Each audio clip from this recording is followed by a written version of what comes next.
인류가 지금까지 생존할 수 있음을 생각할 때에 때를 따라 도우시고 피할 길을 내시는 하나님의 손길을 깨닫게 됩니다. 때로 기근과 혹한 속에서도 일용할 양식을 주셨고, 때로 참혹한 종교전쟁과 세계대전들 속에서도 평화를 회복시켜 주셨으며, 때로 의학과 과학의 지혜를 주셔서 또 인류애와 한 마음을 주심으로 전염병과 재앙을 극복할 수 있게 하셨고, 때로 부패와 독재로부터 인권과 정의를 세우지 않으셨으면 인류가 어떻게 지금까지 존재할 수 있었겠습니까? 하나님, 비록 우리 눈에 다 보이지 않고 우리 머리로 다 이해할 수 없다 할지라도 지금도 당신은 때를 따라 도우시고 피할 길을 내시는 은혜로운 분이심을 신뢰합니다. 그리고 비록 크게 느껴지지 않을지라도 오늘 하루 우리에게 주시는 도우심에 감사하며 우리에게 주시는 말씀의 인도에 순종하여 사랑을 실천하겠습니다. 아버지는 참으로 우리의 피난처가 되시며 온 인류의 구원의 능력이 되시는 분이십니다. 예수 그리스도의 이름으로 기도 올립니다. 아멘. 예배 가운데 나오신 여러분들을 환영하고 축복합니다. 마스크를 끼고 있어서 조금 자유하진 못하지만 이 시간 우리 기쁜 마음으로 함께 찬양하며 주님 옆에 나아가도록 하겠습니다. 함께 푸른 마르고 찬양하시겠습니다.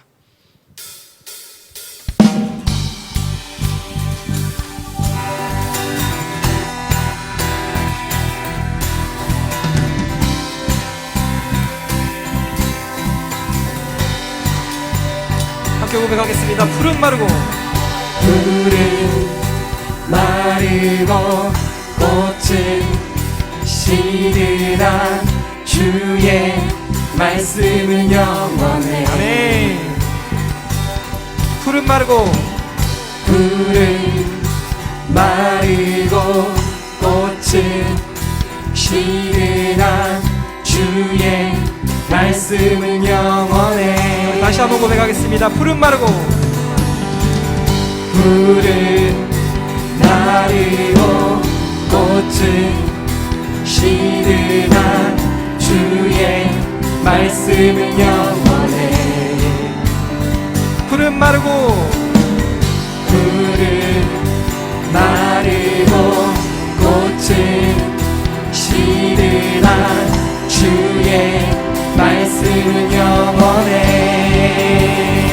주의 말씀은 주의 말씀을 믿는 자 그의 구원을 얻으리. 주의 말씀을 행하는 자 주의 말씀을 행하는 자 그의 능력을 보게 되리라. 주의 말씀은 영원해. 주의 말씀은 영원해. 주의 말씀은 영원해. 선포합시다. 주의 말씀은 영원해. 주의 말씀은 영원해. 영원해.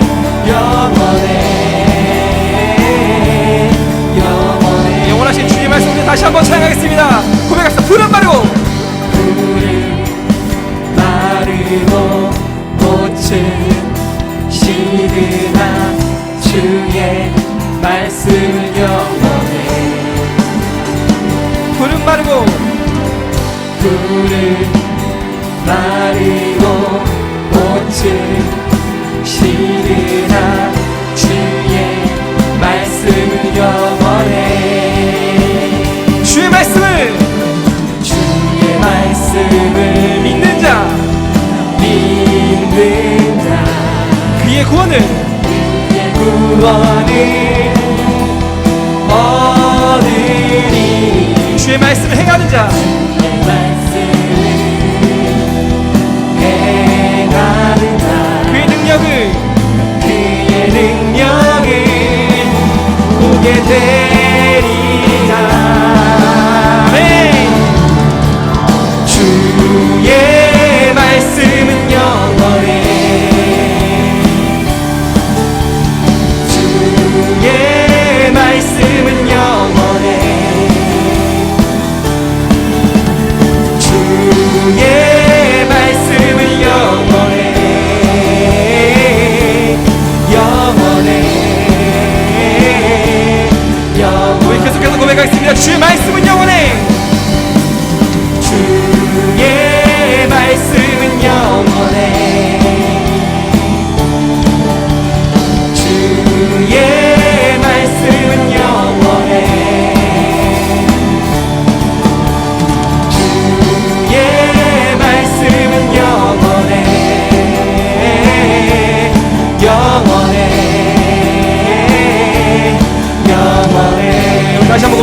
주의 말씀을 믿는 자, 주의 말씀을 믿는 자, 그의 구원을 아멘. 얻으리. 주의 말씀을 행하는 자, 주의 말씀을 행하는 자, 그의 능력을 그의 능력을 보게 되리라. 주의 말씀은 영원해. 주의 말씀은 영원해.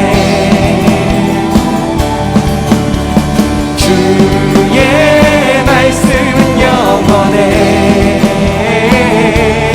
영원해. 영원해. 이 시간 우리가 영원의 목소리를 고백하겠습니다. 주의 말씀은 영원해. 주의 말씀은 영원해. 주의 말씀은 영원해. 주의 말씀은 영원해. 영원해. 영원해. 마지막으로 다시 한번 고백하겠습니다. 주의 말씀은 영원해.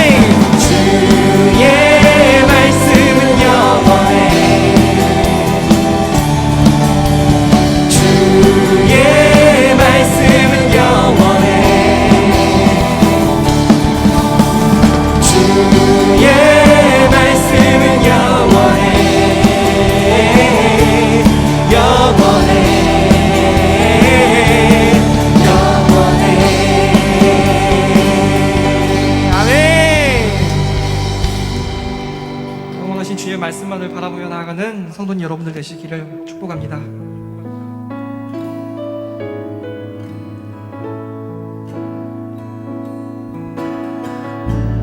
함께 고백하겠습니다.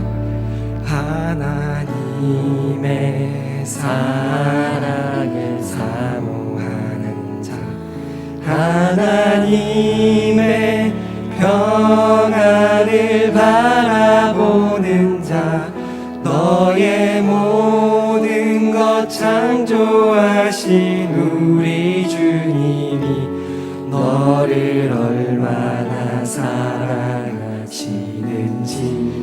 하나님께 찬양과 하나님께 찬양과 경배하는 자, 하나님의 선하심을 닮아가는 자, 너의 모든 것 창조하신 우리 주님이 너를 자녀 삼으셨네. 함께 고백하겠습니다. 하나님 사랑의 눈으로 너를 어느 때나 바라보시고, 하나님 인자한 귀로서 언제나 너에게 기울이시니,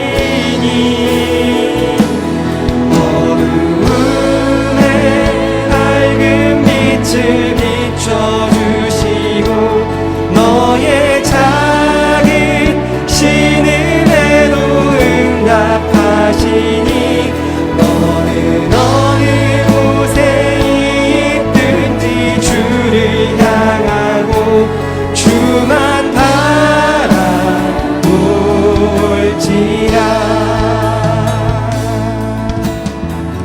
처음부터 다시 한번 찬양하겠습니다. 하나님의 사랑을 사모하는 자, 하나님의 평안을 바라보는 자, 너의 모든 것 창조하신 우리 주님이 너를 얼마나 사랑하시는지. 하나님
이 시간 찬양할 때 나를 위로하며 찬양하도록 하겠습니다. 하나님 사랑의 눈으로, 하나님 사랑의 눈, 나를 어느 때나 바라보시고, 나를 어느 때나 바라보시고, 하나님 인자한 귀로서 하나님 인자한 귀, 언제나 나에게 기울이시니 언제나 나에게 기울이시니, 어두움에 밝은 빛을 비춰주시고,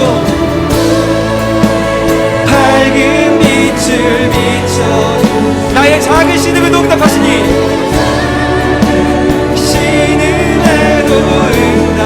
아멘. 나는 어느 곳에 있든지 어느 곳에 있든지 주를 향하고 주만 바라볼지라.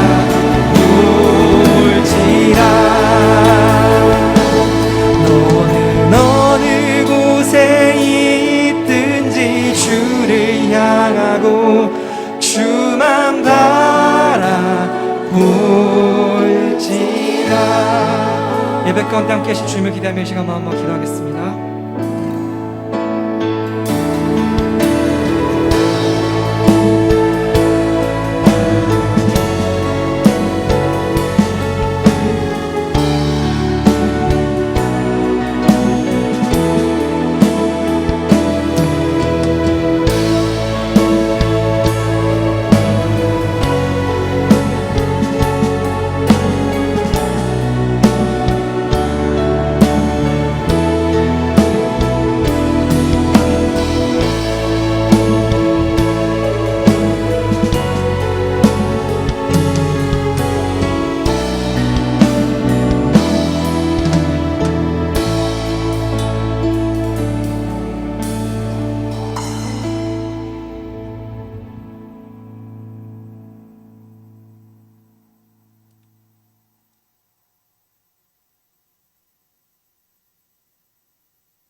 예, 영상에 조금 문제가 있는 것 같습니다. 광고는 제가 나중에 하겠습니다. 우리 봉헌하는 시간 가지도록 하겠습니다.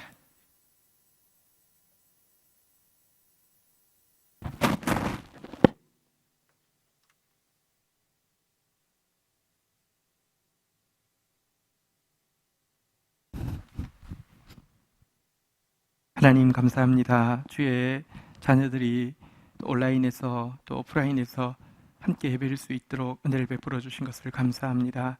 하나님 앞에 사랑과 또 믿음과 헌신을 고백할 수 있도록 도와주셔서 감사합니다. 흠양하시사 완성될 하나님 나라를 위하여서 구별되게 사용되어지게 하여 주시고 주의 백성들만 누릴 수 있는 의와 기쁨과 평화가 넘치게 하여 주옵소서. 우리의 예배를 도우소서. 예수 그리스도의 이름으로 기도 올립니다. 아멘. 경건 일기 발표 있겠습니다. 윤성희 집사님이십니다.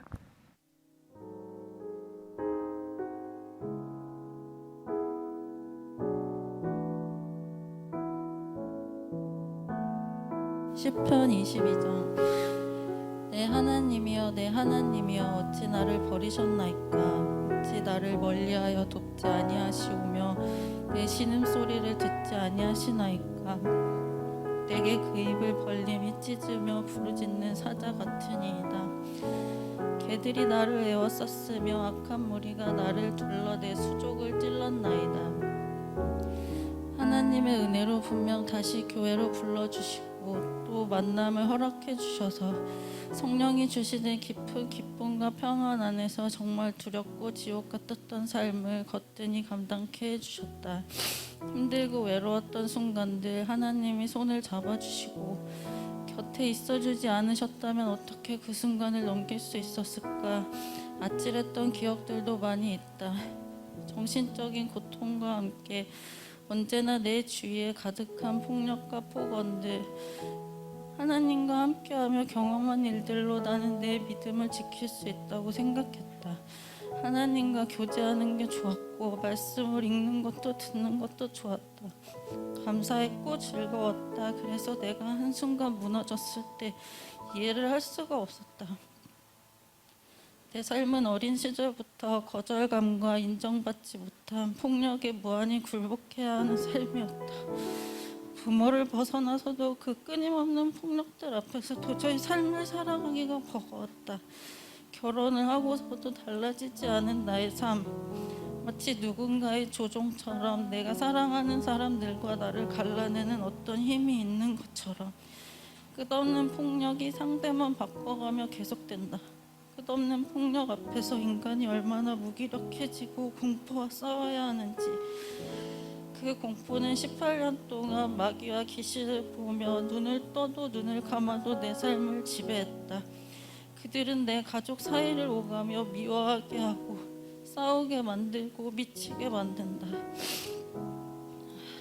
유일하게 나를 버티고 살게 해준 술과 담배에 20여 년을 의지하며 살았던 나이지만 이제 하나님을 만났으니 그 중독을 제하여 보자고 생각이 들었다. 내가 고쳐질 수 있으면 내 가족들도 바뀔 수 있지 않을까 하는 마음이 들었다. 처음 담배를 내려놓기로 서원하고 나만의 열심으로 그것을 멀리하려 하였으나 당연히 한편에는 반항하는 마음이 내게 가득했다.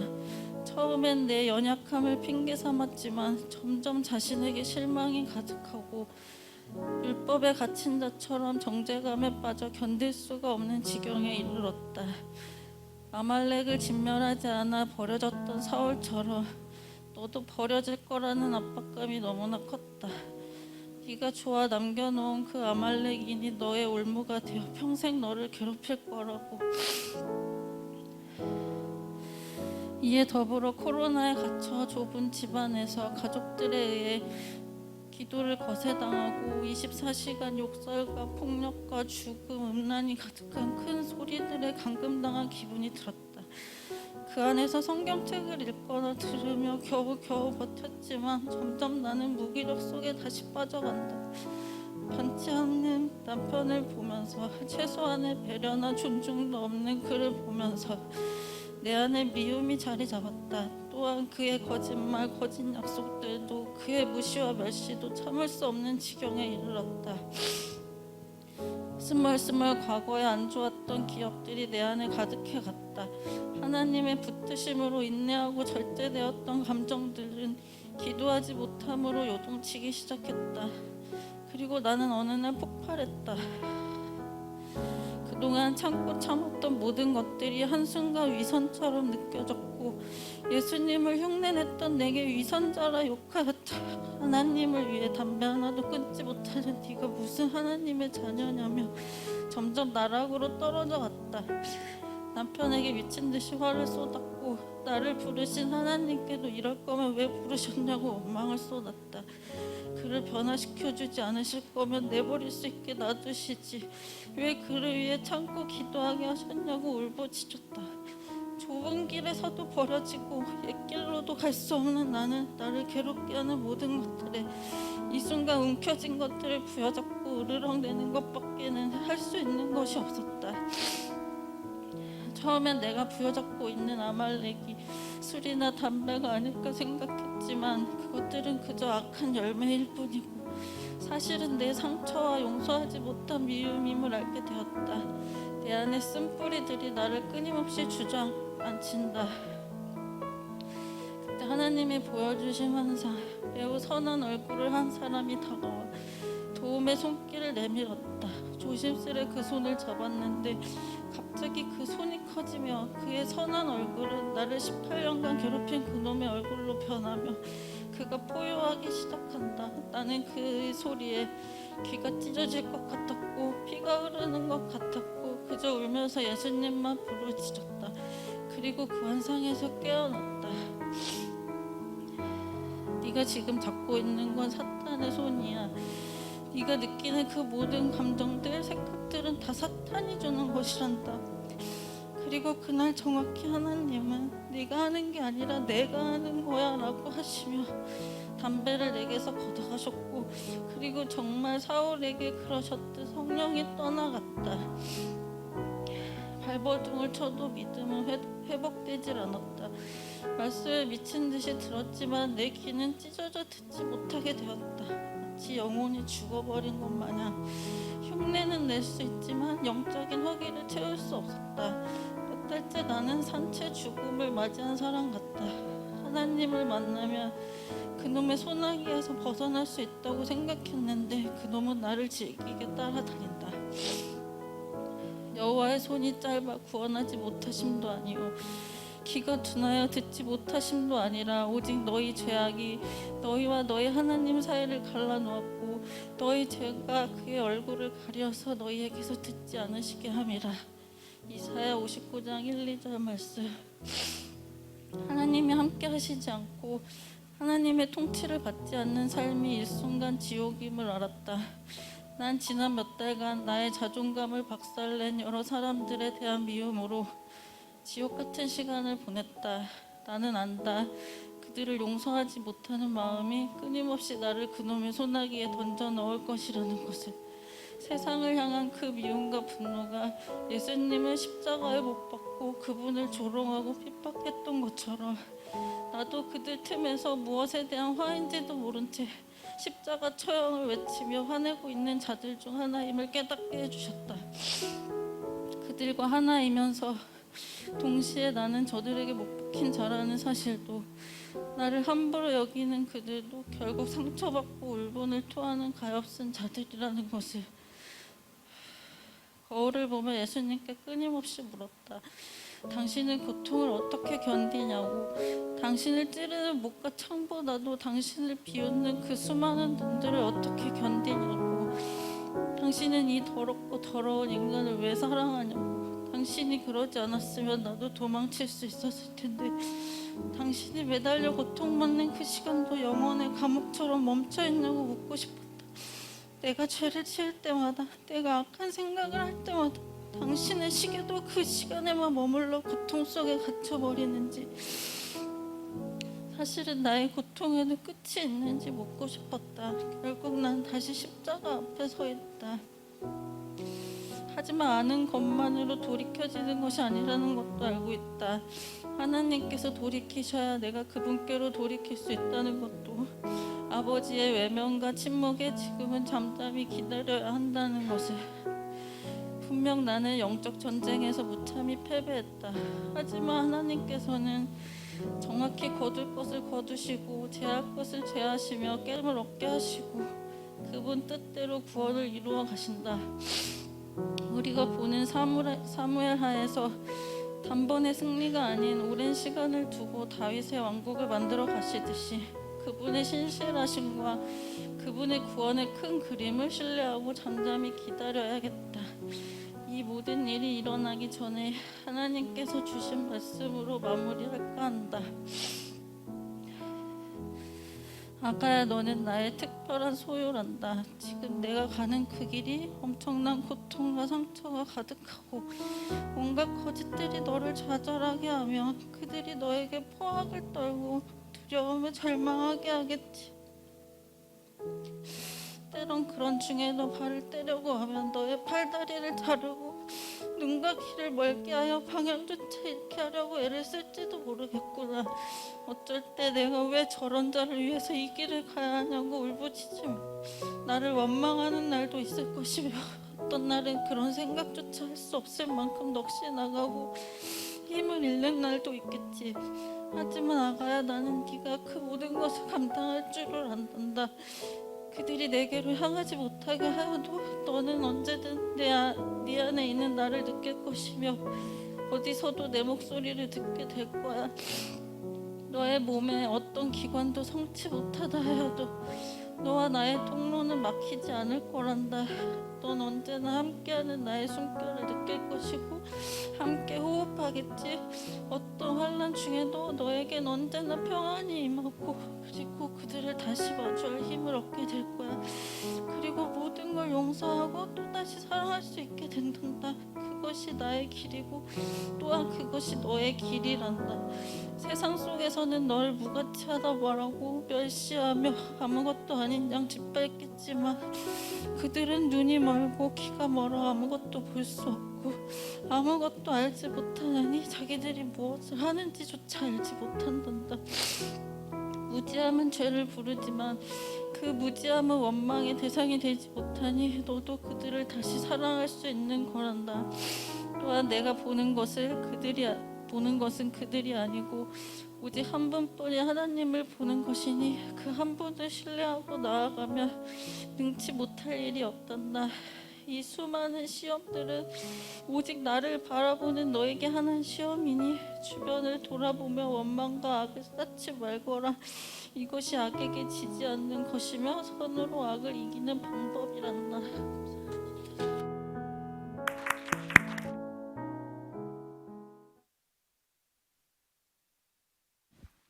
우리 성의자매 사는 싸움을 잘 싸우고 계셔서 너무 감사하고 자랑스럽습니다. 몸에 누군가는 영광을 얻고 성경에 보면 몸에 또 누군가는 고통을 겪는다고 그랬습니다. 그래서 하나님이 정하신 부분입니다. 그러나 분명한 것은 누군가 고통을 겪기 때문에 우리에게 고통이 감해지고요. 우리에게 힘을 주신 것은 지체와를 위해서 함께 싸우라 하심입니다. 함께 기도하는 가운데 사랑이 미움을 이기고 또 사랑력을 이기는 기적과 같은 구원을 보게 될 것을 믿습니다. 정직하게 나눠주셔서 감사하고 또 이렇게 코로나가 더 길어졌으면 더 힘들었을 텐데 또 이렇게 대면에서 다시 얼굴 보고 예배할 수 있는 피할 길을 주신 하나님께도 감사드립니다. 오늘 같이 나눌 말씀은 사도행전 21장 4절에서 14절 내용인데요. 12절부터 14절까지 우리 크게 받는 마음으로 각자 계신 자리에서 일어서셔서 받들어 읽겠습니다. 사도행전 21장 12절에서 14절입니다. 제가 가진 성경은 신약 성경 225페이지입니다. 한 목소리로 받들어 읽겠습니다. 시작. 우리가 그 말을 듣고 그곳 사람들과 더불어 바울에게 예루살렘으로 올라가지 말라 권하니 바울이 대답하되 여러분이 어찌하여 울어 내 마음을 상하게 하느냐. 나는 주 예수의 이름을 위하여 결박당할 뿐 아니라 예루살렘에서 죽을 것도 각오하였노라 하니 그가 권함을 받지 아니하므로 우리가 주의 뜻대로 이루어지이다 하고 그쳤노라. 아멘. 자리에 앉으시겠습니다. 오늘 설교 제목은요, 한번 따라 하실까요? 누가가 되겠느냐. 저희는 지금 GT를 통해서 또 주일 말씀을 통해서 다윗을 살펴보고 있습니다. 영광스러운 하나님 나라를 위해서 일할 특권을 받았던 다윗. 그런데 오늘은 구약 성경의 다윗과 더불어 신약에서 하나님 나라를 위해서 일한 가장 두드러진 인물인 바울에 대해서 한번 살펴보려고 합니다. 조금 더 엄밀하게 말하면 바울이 하나님 나라를 위해서 일하는 사명을 감당할 수 있도록 바울을 도운 그의 헬퍼들에 대해서 살펴보려고 합니다. 사실 다윗이 하나님 나라의 예표가 되는 이스라엘 나라를 세울 수 있었던 것은 그의 곁에 있었던, 한번 따라하겠습니다. 다윗의 용사들, 충성스러운 다윗의 용사들이 있었기 때문이고요. 바울이 하나님 나라 복음 운동이 땅끝까지 전파될 것에 대한 예표를 보여줄 수 있었던 것은 그의 곁을 떠나지 않았던, 한번 따라하겠습니다. 바울의 동력자들, 다윗의 용사, 바울의 동력자가 충성스럽게 함께 했기 때문입니다. 저는 요즘 다시 거룩한 씨를 위해 나를 보내소서, 다시 씨 뿌리게 하옵소서, 이런 말씀 앞에서 두렵고 떨림으로 하나님, 제가 그런 삶을 다시 살기를 원합니다 라는 소원과 함께 혼자 할 수 없으니 다윗의 용사를, 바울의 동력자를 보내달라는, 충성된 자와 함께 하게 해달라는 간절한 기도를 가지고 있습니다. 정말 마지막 때입니다. 마지막 때에 완성될 하나님 나라를 세우는 일과 하나님 나라의 복음을 전파하는 일을 함께 할 수 있기를 사모하는 마음으로 오늘 본문으로 들어가도록 하겠습니다. 본문은 이방인인 사도인 바울이 3차에 거친 전도 여행을 통해서 소아시아와 그리스 반도 전역에 복음을 전하고 났을 때입니다. 이때 바울은 4차 전도 여행을 기획하는 것이 아니라 예루살렘, 유대인들의 수도인 예루살렘으로 올라가려고 하고 있습니다. 하지만 사실 예루살렘은 복음을 받아들일 준비가 전혀 되어 있지 않았고요. 특별히 이방인에게 복음을 전하는 이방인의 사도인 바울에 대한 증오가 극에 달해 있었습니다. 이 때문에 오늘 본문 4절부터 14절까지인데요. 4절은 두로에 갔을 때인데요. 4절에 보면 이와 같이 제자들이 권면하고 있습니다. 같이 한번 읽겠습니다. 시작. 제자들을 찾아 거기서 이레를 머물더니 그 제자들이 성령의 감동으로 바울더러 예루살렘으로 들어가지 말라 하더라. 두로에서 성령의 감동으로 제자들이 막 만류하고 있는 장면을 봅니다. 그래도 올라갔습니다. 이제 가이사랴에 도착했습니다. 10절, 11절 한번 보실까요? 이곳에서도 마찬가지 일이 이루어졌습니다. 여러 날 머물더니 아가보라 하는 한 선지자가 유대로부터 내려와 11절 읽겠습니다. 시작. 우리가 와서 바울의 띠를 가지고 자기 수족을 잡아매고 말하기를 성령이 말씀하시되 예루살렘에서 유다인들이 이같이 이 띠의 임자를 결박하여 이방인의 손에 넘겨주리라 하거늘. 아가보라는 사람이 유대에서 직접 올라와서요, 바울의 띠를 빼더니 자기 손발을 묶고는 올라가는 사람 이렇게 된다고 성령께서 말씀하셨다, 이렇게 예언하고 있습니다. 이것은 사실 앞장에도 보면요, 바울이 지금 예루살렘으로 가기 위해서 거쳐온 모든 도시에서 동일하게 있었던 권면입니다. 오직 성령이 각성해서 내게 증거하여 결박과 환난이 나를 기다린다 하시나. 이 때문에 드디어 12절에 보면 바울의 가장 가까운 동역자들, 그의 마음을 알고 그의 삶을 가장 잘 아는 선교팀의 일원들까지 나서서 바울의 예루살렘의 행을 만류하고 있습니다. 12절 읽겠습니다. 시작. 우리가 그 말을 듣고 곧 그 사람들과 더불어 바울에게 예루살렘으로 올라가지 말라 권하니. 하지만 바울은 가장 가까운 동역자들의 권면도 받지 않습니다. 도리어 역정을 내었습니다. 13절 한번 볼까요? 이렇게 바울이 이야기합니다. 바울이 대답하되 여러분이 어찌하여 울어 내 마음을 상하게 하느냐? 나는 주 예수의 이름을 위하여 결박당할 뿐 아니라 예루살렘에서 죽을 것도 각오하였노라. 여러분, 지금 만류하지 말라는 겁니다. 내 마음 상하게 하지 말라는 것입니다. 나는 지금까지 일관되게 분명하게 발표온 바대로 나는 거기 가서 잡혀도 좋고 죽어도 좋으니 내 걸음은 돌이킬 수 없다는 것입니다. 사도행전 20장 24절에도 보면요, 만류들이 있을 때 그는 이렇게 밝히고 있음을 보게 됩니다. 같이 한번 읽어볼까요? 시작. 내가 달려갈 길과 주 예수께 받은 사명 곧 하나님의 은혜의 복음을 증언하는 일을 마치려 하면은 나의 생명조차 조금도 귀한 것으로 여기지 아니하노라. 바울이 이렇게 일치된 성령의 권명과 사랑하는 동역자들이 눈물을 흘리면서 만류함에도 불구하고 고집스럽게 예루살렘으로 올라가려는 데는 크게 두 가지 이유가 있습니다. 당시 예루살렘에는 굉장한 흉년이 임해서 많은 사람들이 굶주리고 있었는데요, 특별히 예수를 받아들인 공동체는 사회로부터 버림받았기 때문에 직장이나 일상적인 생활을 영위할 수 없었기 때문에 훨씬 더 어려운 상황에 있었습니다. 이래서 바울은 그가 복음을 전하는 곳마다 이방인들에게 너희가 영적으로는 그들에게 빚을 졌으니 육신적으로 그들을 도와야 된다고 하며 모금을 했고요, 그것을 전달함으로 예루살렘 교회에 있는 지체들을 돕고자 하는 것이 첫 번째 이유였습니다. 그러나 그보다 더 중요한 이유가 있었습니다. 메시아 예수께서 자기 민족의 일원으로 이 땅에 오셨음에도 불구하고 아직도 자기 민족은 그분을 배척하고 있고 그분을 대적하고 있는 이 동족의 영적 상태에 대해 그의 마음에 큰 근심과 그치지 않는 고통이 있었기 때문에 그렇습니다.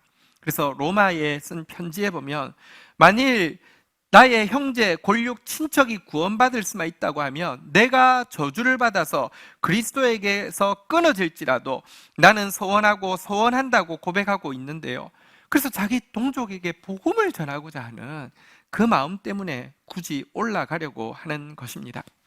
자, 그렇다면 여기서 한 가지 생각해 보십시다. 바울이 이처럼 죽어도 예루살렘으로 올라가겠다고 고집하는 것은 올바른 결정일까요? 잘못된 결정일까요? 여러분, 성령께서 성도를 통하여서 일관되게 예언하시면서 결박이 있을 거라고 올라가지 말라고 권면했다는 것은 단지 성령께서 네가 올라가면 이렇게 갇힐 거라는 것을 미리 맞추어서 나 대단하지를 보여주기 위함일까요? 듣고 순종하여서 그의 결정을 바꾸라고 권면함일까요?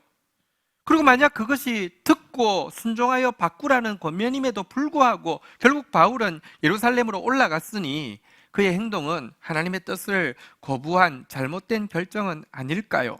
여러분은 어떻게 생각하십니까? 바울의 결정은 잘못된 것입니까? 올바른 것입니까? 제가 생각하는 답은 잘못된 결정일 수도 있지만 또 하나님께서 그렇게 보지 않을 수도 있다는 것입니다. 바울의 결정은 분명한 것은 현명한 행동은 아닙니다. 바울이 예루살렘으로 가서 복음 전하고 싶었지만 내려가자마자 제대로 전도할 기회 단 한 번도 얻지 못하고요. 전도하자마자 막 떠들고 죽이려고 하는 바람에 곧바로 가이사랴라고 하는 예루살렘으로부터 상당히 떨어진 곳에 호송되어서요. 그곳 감옥에서 3년 정도를 보내게 되었습니다. 근데 그 감옥에서의 시간은 어떻게 보면 무의미한 시간 같았습니다. 총독 벨릭스는 종종 바울을 불러내어서 이야기를 했는데 성경에 기록되어 있는 대로 그의 관심은 복음을 듣고자 함이 아니었고 혹시 뇌물을 좀 받을 수 있을까 해서 불러냈다가 넣고 한 것뿐이었습니다. 생각해 봅니다.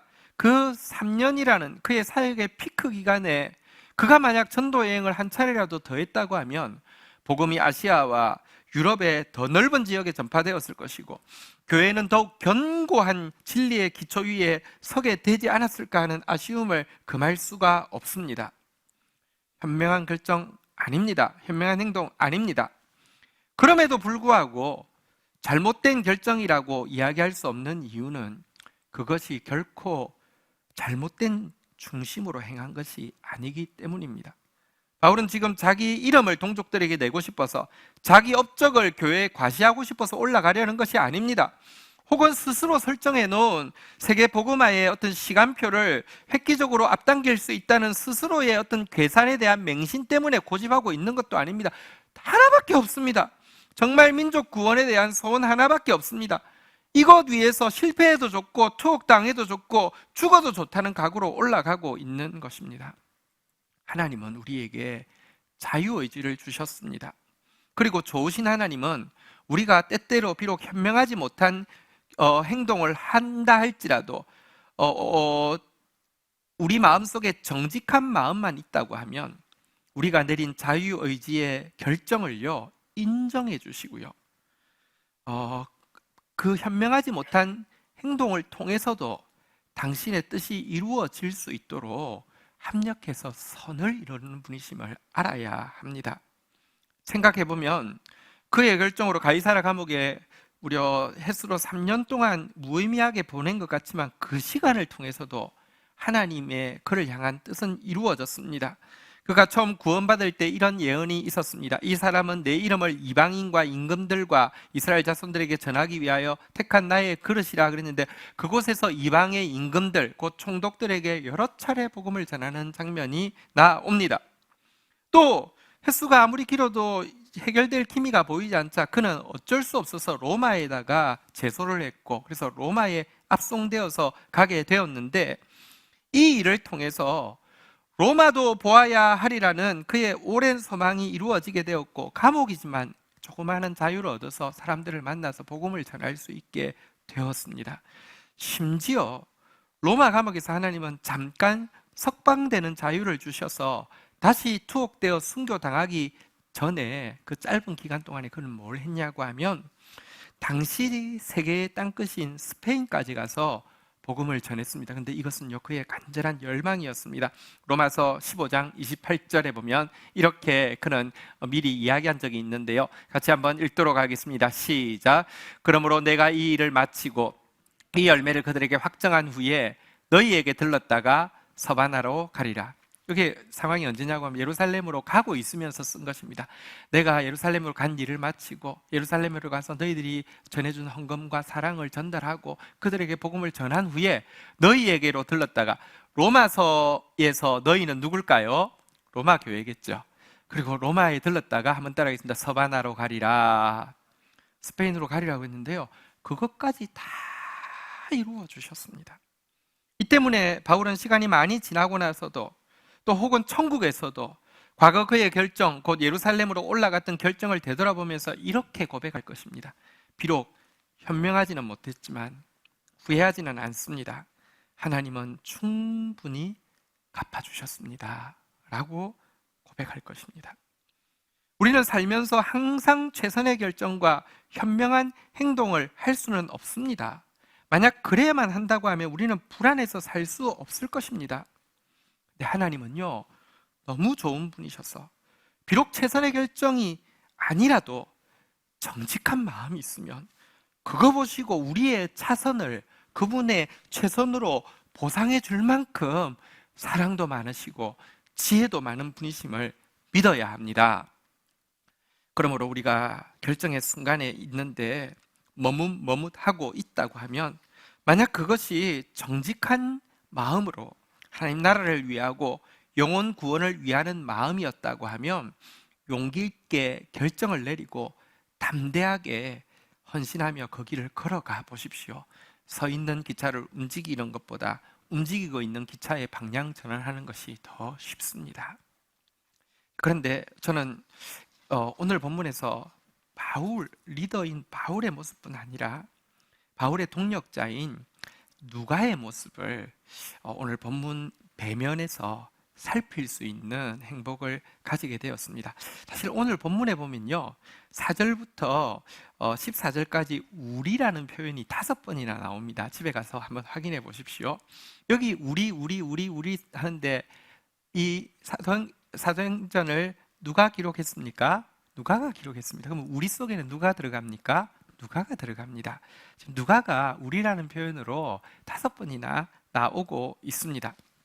누가는 어떤 사람입니까? 누가는 의사고요. 또 게다가 글 쓰는 사람입니다. 저는 누가가 쓴 성경인 누가복음과 사도행전이 성경의 모든 기록 중에서 가장 정교한 기록이라는 것을 읽을 때마다 느끼고 있습니다. 이것을 제대로 읽어보면 누가가 그의 직업적인 특성대로 완벽주의자고 냉철하게 분석적이고 논리적인 사람임을 알 수 있습니다. 그런데요, 완벽주의자, 냉철하고 분석적이고 논리적인 사람에게는 2가지 정도의 특징이 있습니다. 첫 번째 특징은 무엇일까요? 자기 감정 표현을 잘 안 한다는 것입니다. 절대로 감정적으로 처신하지 않고요, 정말 확실한 것이 아니면 자기 주장을 잘 내세우지 않습니다. 2번째 특징은 뭘까요? 눈물이 잘 나지 않는다는 것입니다. 논리적인 사람은 잘 울지 않습니다.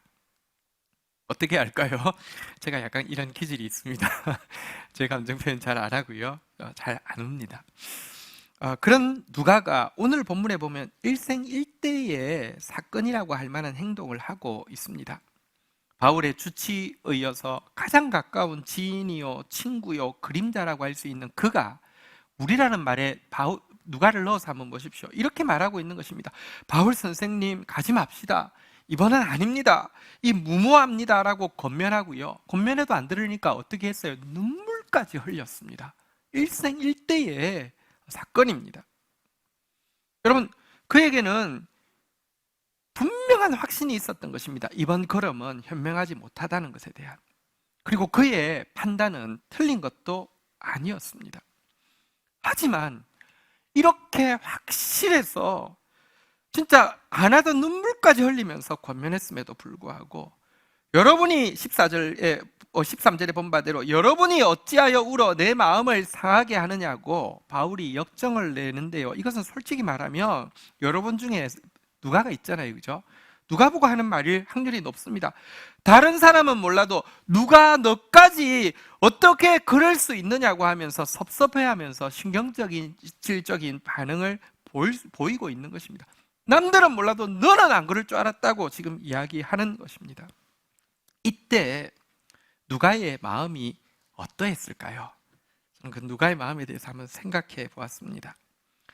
논리적인 완벽주의자는 확신이 없으면 자기 주장을 잘 내세우지 않지만 확신을 가지고 내세운 주장이 거부당한다고 하면 다른 사람이 자기 주장이 거부당한 것보다 훨씬 더 상대방에 대해서 회의적인 마음과 비판적인 시각을 가질 확률이 높다고 생각합니다. 여러분 어떻게 생각하십니까?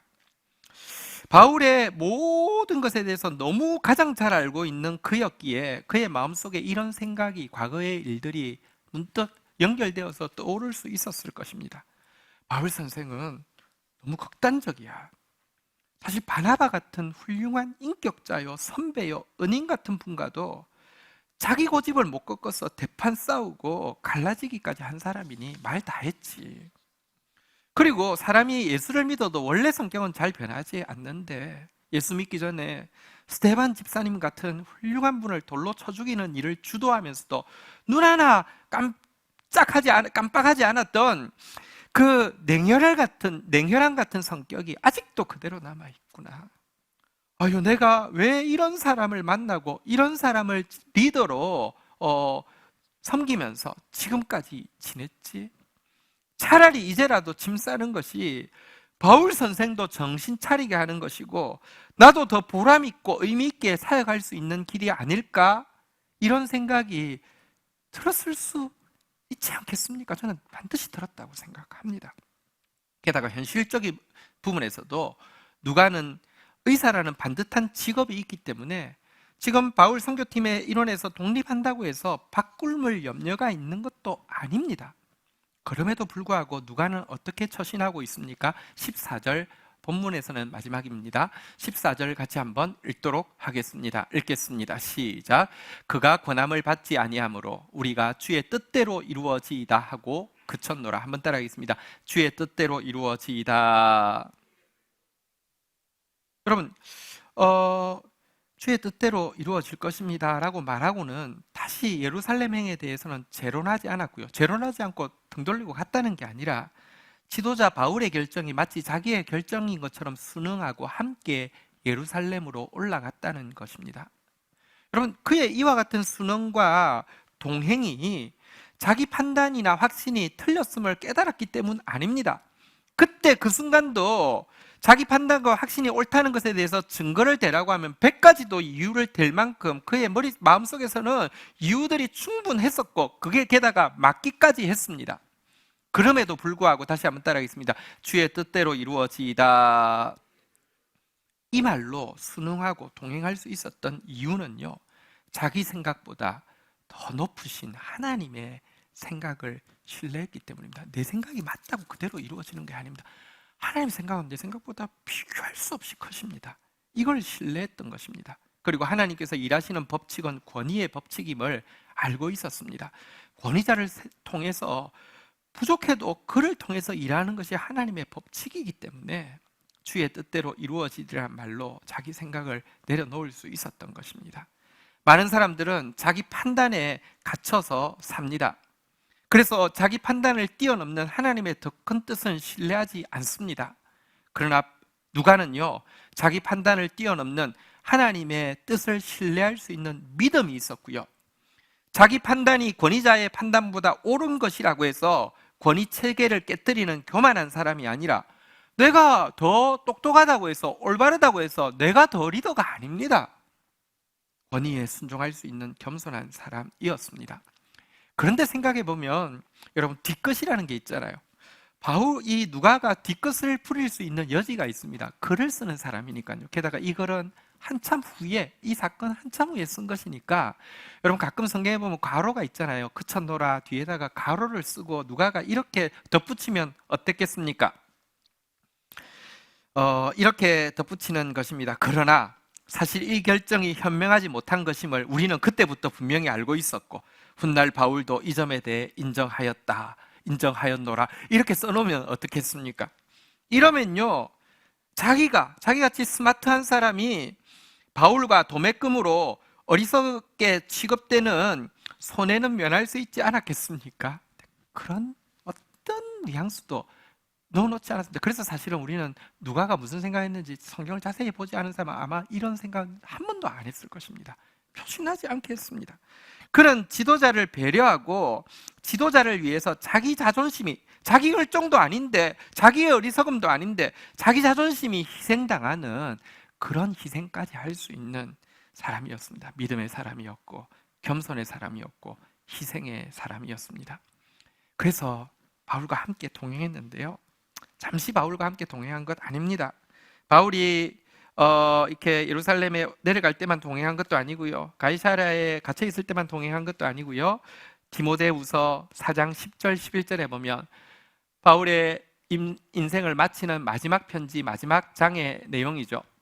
대만은 이 세상을 사랑하여 나를 버리고 데살로니가로 갔고 그레스게는 갈라디아로, 디도는 달마디아로 갔고. 우리 같이 한번 읽도록 하겠습니다. 시작. 누가만 나와 함께 있느니라. 누가만 남았습니다. 끝까지 그의 곁을 지켰습니다. 정말 우직하죠. 어떻게 생각하면 우직한 것은 요즘 덕목이 아닐 수 있습니다. 스마트하지 않다는 것과 동의어일 수 있기 때문입니다. 그런데 어쩌면 세상 기준으로는 스마트하지도 못하고 우직해서 그 자리를 못 떠나고 있는 누가를 하나님은 분명히 지켜보고 계셨고 하나님은 표신하게 보상해 주셨습니다. 사실 누가는 바울의 주치의이기 때문에 그가 가는 곳은 어디든지 동행할 수밖에 없었는데요, 예루살렘에서 사로잡혀 가이사랴에 호송되고 난 그 햇수로 3년, 2년 반 정도의 시간은 보니까 건강의 위험이 있을 여지가 없어요. 잘 보호해줘요. 그 감옥에서 복음의 진전이 있어서 뭘 기록을 남길 일도 없어요. 그래서 바울도 무한했는지 휴가를 주었고요, 이 휴가 기간 동안에 그는요 예루살렘과 유다와 갈릴리 전역을 돌아다니면서 예수님에 대한 기록을, 자료를 수집하게 되었고요, 그렇게 해서 탄생한 책이 우리가 가지고 있는 누가복음입니다. 하나님은 3년 동안 리더인 바울이 다소 현명하지 못한 결정을 함으로 말미암아 생긴 하나님 나라 전진의 공백을 헬퍼인 누가를 들어서 오고 오는 다음 세대에게 가장 귀중한 복음인 누가복음의 지필을 완성하게 하신 것입니다. 하나님은 아름다운 헬퍼 누가의 믿음과 겸손과 희생에 영원토록 찬란한 보상으로 갚아주신 것입니다. 교회에는 리더도 있고 헬퍼도 있습니다. 그러나 리더든지 헬퍼든지 반드시 기억해야 될 것이 있습니다. 그것은 리더와 헬퍼의 차이는 계급의 차이가 아니라 기능의 차이라는 점이고, 하나님은 직분이 아니라 열매로 평가하고 상급 주시고 심판하신다는 점입니다. 하나님께 있어서 중요한 것은 얘가 5달란트 받았던가 2달란트 받았던가 1달란트 받았던가가 아니고요, 그 맡은 것을 가지고 어떻게 섬겼느냐가 훨씬 더 중요하다는 것입니다. 사실 다윗에게는 30명의 충성된 용사가 있었습니다. 그들이 없었으면 하나님 나라를 세울 수 없었기에 이 명단이요, 사무엘하 23장뿐 아니라 역대상 11장에 똑같이 또 나오고 있습니다. 그런데요, 놀라운 것은 30명 중에서 30명을 제일 뛰어난 3명, 그 다음 뛰어난 3명, 그 다음 이러면서 이렇게 명단을 쓰고 있는데, 제일 뛰어난 3명이 누구냐고 하면요, 요셉 바세벳 혹은 이 아소부암이라고 역대하에서는 그렇게 다른 이름을 기록했습니다. 요셉 바세벳, 엘르아살,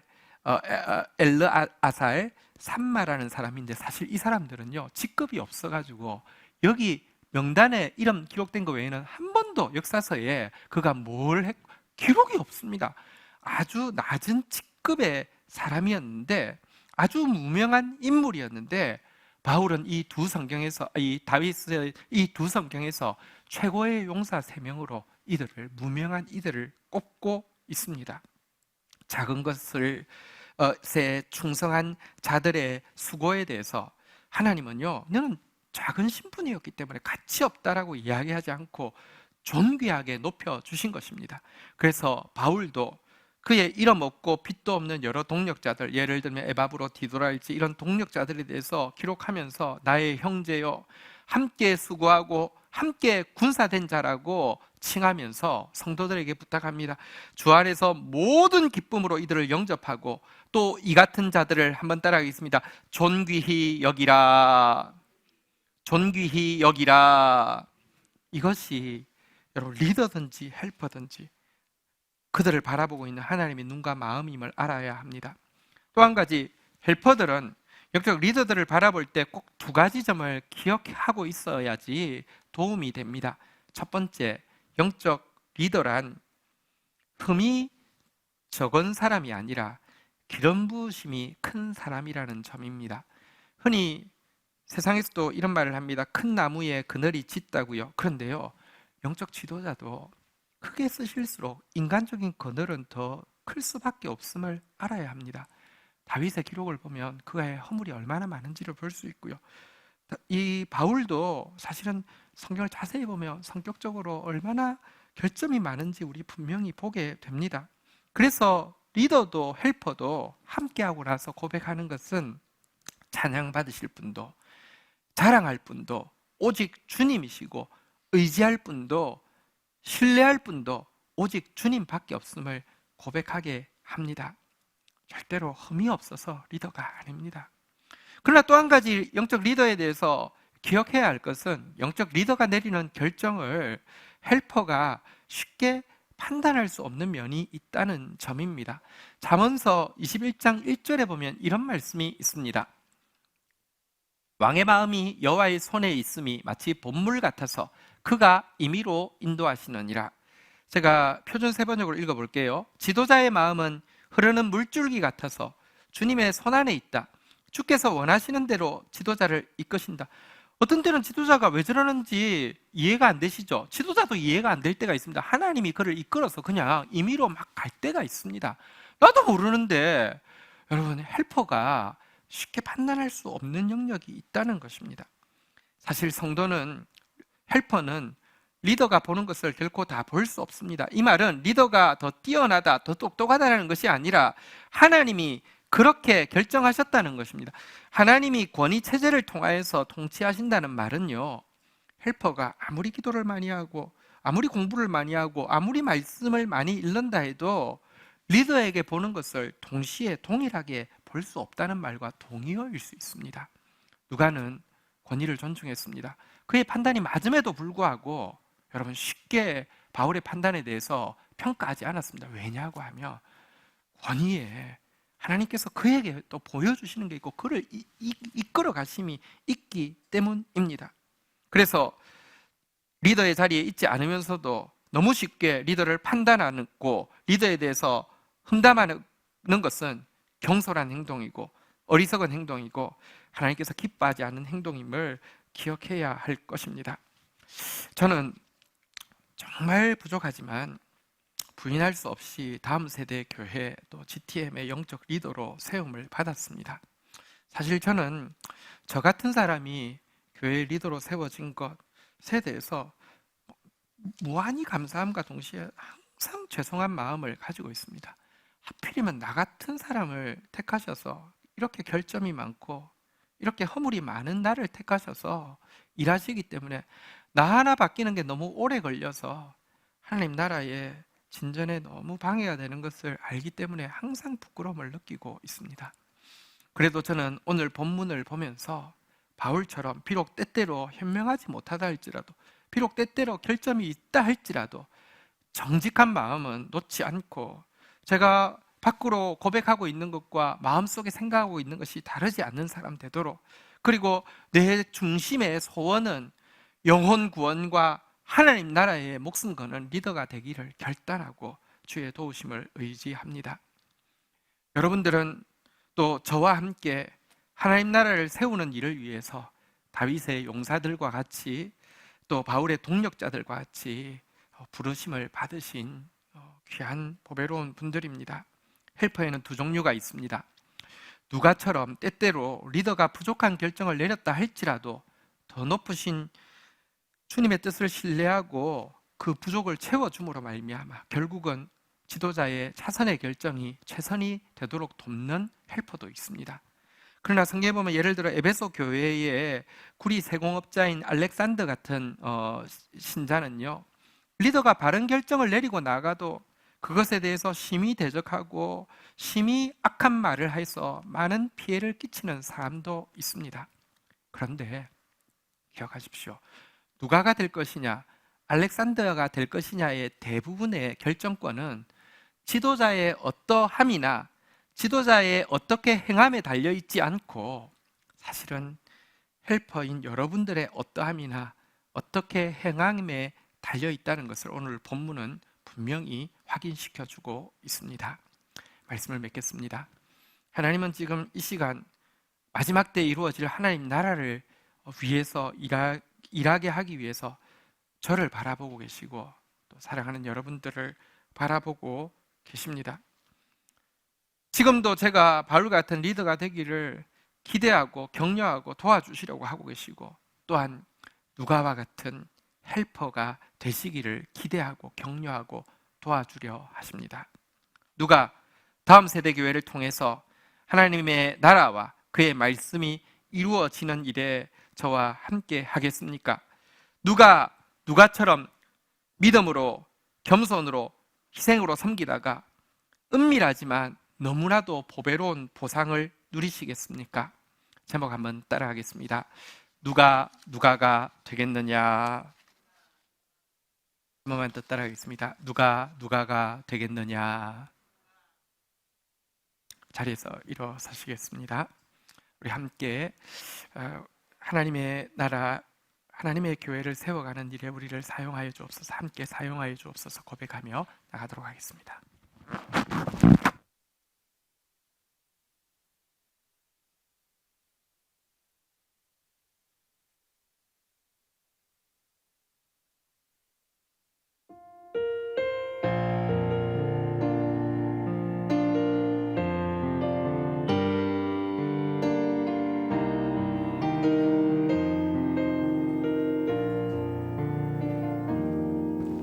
우리에겐 소원이 하나인데 주님 다시 오실 그날까지 우리 가슴에 새긴 주의 십자가 사랑 나의 교회를 사랑케 하네. 주의 교회를 향한 우리 마음 희생과 포기와 가난과 고난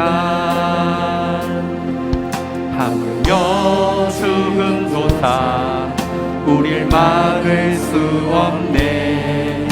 우리 교회는 이 땅의 희망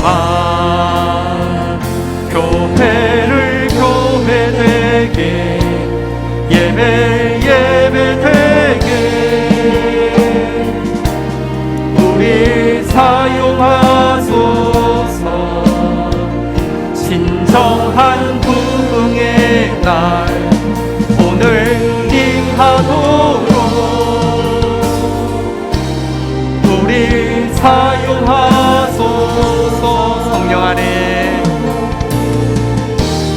성령 안에 예배하리라.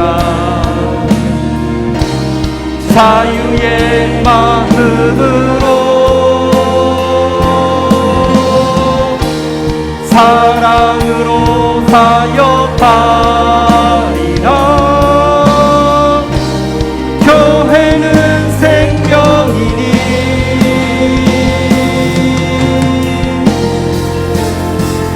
교회를 교회 되게 예배 되게 우리 사용하소서. 진정한 부흥의 날 오늘 임하도록 우리 사용하소서. 자리에 앉으시겠습니다. 우리 이 시간 같이 오늘 주신 말씀 또 더 깊이 마음에 새기고 지체들과 나누기 위해서 설교 나눔지 작성하는 시간 가지겠습니다. 설교 제목 누가가 되겠는가. 본문 사무엘하 21장 4절에서 14절. 마치고 다시 찾아볼 성경 구절 기록해 두셨습니까? 오늘 설교의 핵심 내용이 무엇이었습니까? 설교를 통해서 오늘 나에게 주시는 말씀이 있었습니까? 무엇이었습니까? 그리고 말씀을 듣고 세론들과 나누고 싶은 기도의 제목, 같이 싸우고 같이 매달려야 될 우리의 소원은 무엇입니까?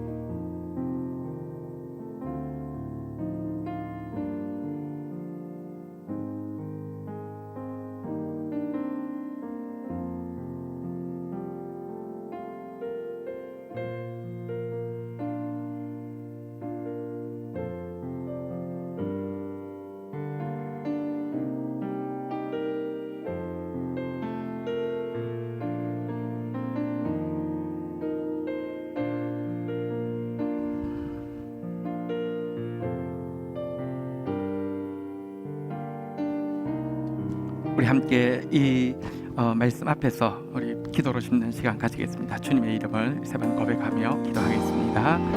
주님, 주여, 주님, 지금도 하나님 나라를 세우시기 위하여서 다윗을 부르시고 바울을 부르시며 용사들을 세우시고 독립자들을 허락하시사 주의 뜻을 이루어 가심을 찬양합니다. 정말 부끄럽고 부족한 자를, 허물이 많고 결점이 많은 자를 리더로 세워주셨사오니 정직한 마음 가지고 하나님 생명권, 영원 구원과 하나님 나라를 위한 소원 가지고 이 길 걸어갈 수 있도록 도와주시옵소서. 자, 결단코 홀로 할 수 없음을 아시는 주님, 충성된 일꾼들, 하나님 다윗의 용사들, 바울의 동력자들 허락하여 주셨으니 함께하게 하여 주옵소서. 하나님 자기 판단이 아니라 더 높으신 하나님의 뜻을 신뢰할 수 있는 하나님 믿음의 사람들을 허락하여 주십시오. 하나님 자기의 똑똑함보다 하나님의 권위를 존중할 줄 아는 아버지 겸손의 사람들을 허락하여 주십시오. 하나님 리더를 위해서 또 자기 존중 희생할 수 있는 희생적인 사람들을 허락하여 주십시오. 함께 하나님 나라를 세워갈 수 있도록 하나님의 주시는 놀라운 보상을 또 경험할 수 있도록 저희를 인도하여 주시기를 간구합니다. 은혜를 더하여 주옵소서. 우리 함께 중보를 심겠습니다. 나라와 민족을 위하여, 교회와 열방을 위하여, 구원받을 영혼, 또 치유받을 영혼, 교회가 함께 기도하고 있는 지체들이 있습니다. 김유승 형제, 장은총 형제 비롯하여 우리 영혼들 위하여서 주의 이름으로 중보하겠습니다. 주여, 미래 교회의 주역이 될 다음 세대들을 위하여 주여, 하나님 감사합니다. 완성되어질 하나님 나라를 위하여서 일꾼을 불러주심을 감사합니다. 가장 부족한 자를, 결정과 허물이 많은 자를 리더로 부르셨사오니 하나님 부족해도 정직한 마음과 영혼을 사랑하고 하나님 나라를 위하는 목숨을 거는 헌신된 자세로 이 일 감당할 수 있도록 도와주시옵소서. 하나님 또한 홀로 할 수 없음을 아시기에 너무 귀한 보석 같은 지체들을 허락하여 주셨습니다. 나의 판단을 뛰어넘는 하나님의 뜻을 믿을 수 있는 사람, 권위의 체제를 존중하고 또 나의 똑똑함보다 권위를 더 크게 볼 수 있는 겸손한 사람, 그리고 또 하나님 나라 위하여서 기꺼이 자기를 희생할 수 있는 희생의 사람들 함께하게 하여 주셔서 아름다운 하나님의 교회, 하나님 나라 세워갈 수 있도록 인도하여 주시옵소서. 하나님이 갚아주시는 놀라운 보상들을 또 경험하며 하나님의 선하심을 자랑할 수 있도록 은혜를 더하여 주옵소서. 예수 그리스도의 이름으로 기도 올립니다. 아멘. 광고 말씀 조금 나누겠습니다. 우리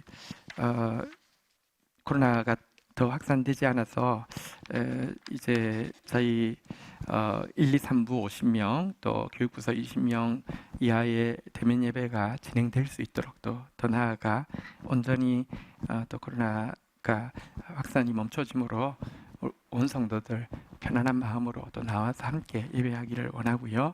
오늘도 이런저런 사정으로 함께 나오지 못한 분들 가운데 하나님의 위로가 갑절로 있기를 기도합니다. 우리 3부 예배는 박원준 선교사님이 오셔서 설교해 주십니다. 북한 내지에서 지금도 구호사역을 신실하게 지금 이 상황 속에서도 잘 진행하고 계신데요. 하나님의 절실함이라는 제목으로 또 지금 이 코로나 상황 가운데 주시는 마음을 나누어 주시겠습니다. 보안 관계상 유튜브 영상이나 실시간 방송 진행되지 않으니 또 우리 관심 있는 분들은 함께 해주시면 또 좋은 축복이 되겠습니다. 2부 예배 후에 정확하게 1시 25분부터 리더십 회의가 이 자리에서 있겠습니다. 중요한 의결이기 때문에 리더 여러분들을 함께 해주시기를 원하고요. 부득이한 사정으로 참여가 어려우신 분들을 위해서 줌으로 1시 25분에 정각 회의를 중계하게 되고요. 오늘 임직자에 대한 추천도 있는데요. 카톡으로 부기명 추천하는 것도 동시에 진행하도록 하겠습니다. 1시 25분 조금 있다가 한 10분 후에 함께 뵙도록 하겠습니다. 우리 계신 자리에서 함께 일어서시겠습니다. 우리 서로 한번 얼굴 봐서 얼마나 반갑습니까? 서로 한번 둘러보시고요. 함께해서 행복합니다. 우리 서로 한번 인사하겠습니다. 너무 좋고 너무 행복합니다. 네. 축도하겠습니다. 여호와는 내게 복을 주시며 너를 지키시기를 원하며 여호와는 그 얼굴을 내게 비추사 은혜 주시기를 원하며 여호와는 그 얼굴을 내게로 향하여 드사 평강 주시기를 원하노라. 주 예수 그리스도의 은혜와 아버지 하나님의 사랑과 성령의 교통하심이 너희 무리와 함께 계실지어다. 아멘. 감사합니다.